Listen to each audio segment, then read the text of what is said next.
Kamusta ka ba, Jack Pride? Pang-apat na araw ng pagpadyak natin ngayong long weekend. Una sa Tiblak, tapos nagbaresbes Blackwall tayo, tapos nagwangwang tayo. Ngayon naman Sitio Hamhamaan, Barangay Duli. Dito pa rin yan sa Baguio, Nueva Vizcaya. Sama ko sina Cyril at JM. Mabuti na lang nakita ko sila dyan sa Tiblak, may kasama ako.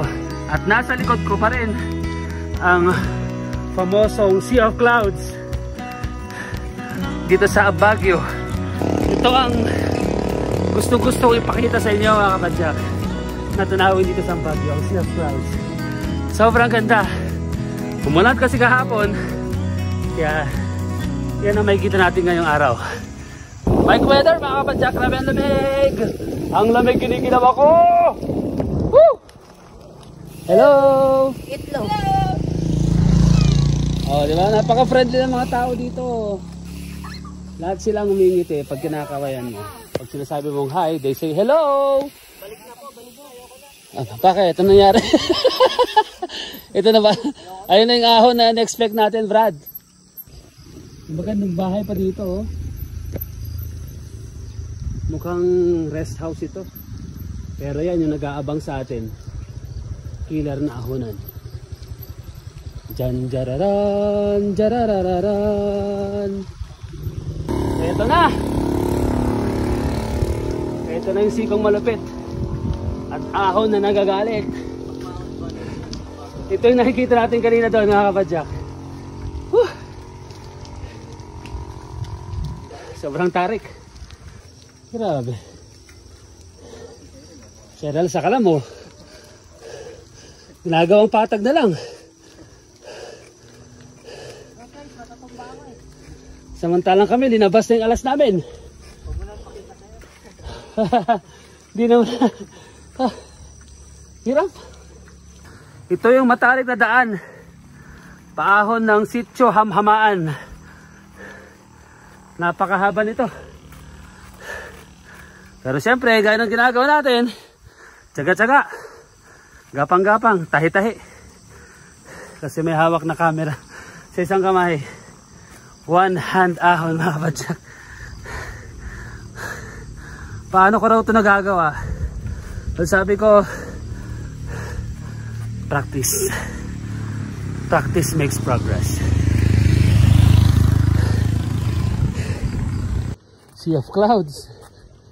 Sea of Clouds, mga kapadyak.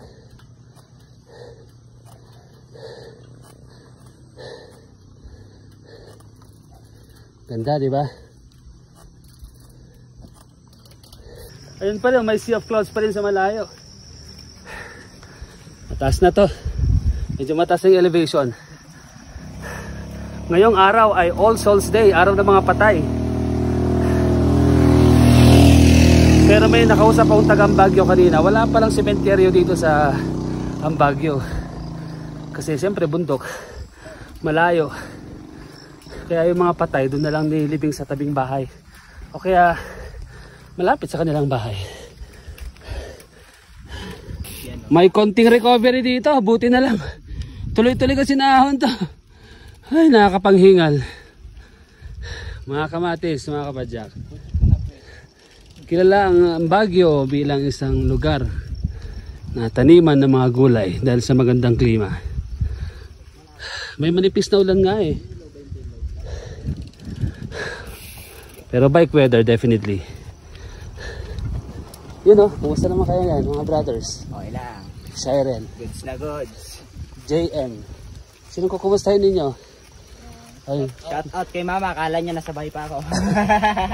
Yung girlfriend mo, magmansari kayo, di ba? Oo. Yung pangalan? Hindi ko mait. Marami kasi ano. O ikaw JM. Wala ko siya, shout out. Kunwari mga single, ay, break na kayo ng mga girlfriend ninyo. Tinatakwil ninyo yung pakilala. Sikretong malupit. Wala pala. Ito yung landmark, yung pink na bahay na yan. Pangatlong beses ko kasi pumunta rito eh. Kaya kabisado ko yung landmark. Sitio Hamhamaan. Andito na tayo sa Sitio Hamhamaan mga kapadyak. At yan yung pinunta natin dito. Ang napakagandang view ng kabundukan dito sa Baguio. Ganda, no? Ang lawak na kabundukan. Diyan nagtatapos ang ating Hamhamaan bike ride mga kapadyak. Maraming salamat ulit sa inyong panonood. Laging mag-iingat sa pagpadyak at magbatihan sila. Sa payapaan para sa lahat. Yes, yes, yes!